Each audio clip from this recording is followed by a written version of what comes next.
সহিংসতার এ ঘটনাগুলো ঘটেছে মেক্সিকোতে, যার পেছনে আছেন মেক্সিকোর মাদক সম্রাট এল মেঞ্চো বা নেমেসিও ওসেগুয়েরা সার্ভান্তেস।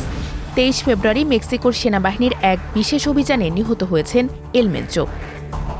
এল মেঞ্চোর মৃত্যুর খবর ছড়িয়ে পড়ার সঙ্গে সঙ্গেই কার্টেল সদস্যরা বিভিন্ন শহর ও জনপদে হামলা শুরু করে। মেক্সিকোর 20টি অঙ্গরাজ্যে একই সঙ্গে ব্যাপক সহিংসতা ছড়িয়ে পড়ে। এতে জালিস্কো প্রদেশে নিরাপত্তা বাহিনী ন্যাশনাল গার্ডের অন্তত 25 সদস্য নিহত হয়েছেন। নিরাপত্তা জোরদার করার জন্য দেশের পশ্চিমাঞ্চলে 2500 সেনাকে পাঠানো হয়েছে বলে জানিয়েছে দেশটির প্রতিরক্ষামন্ত্রী। এল মেঞ্চো জালিস্কো নিউ জেনারেশন সিজেএনজির মাদক চক্রের নেতা।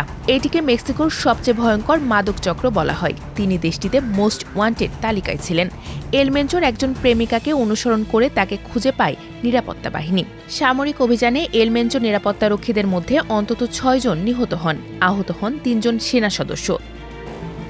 এদিকে এল মেঞ্চোর মৃত্যুর খবর ছড়িয়ে পড়ার পর তার চক্রের সদস্যরা বিভিন্ন শহরে হামলা চালান।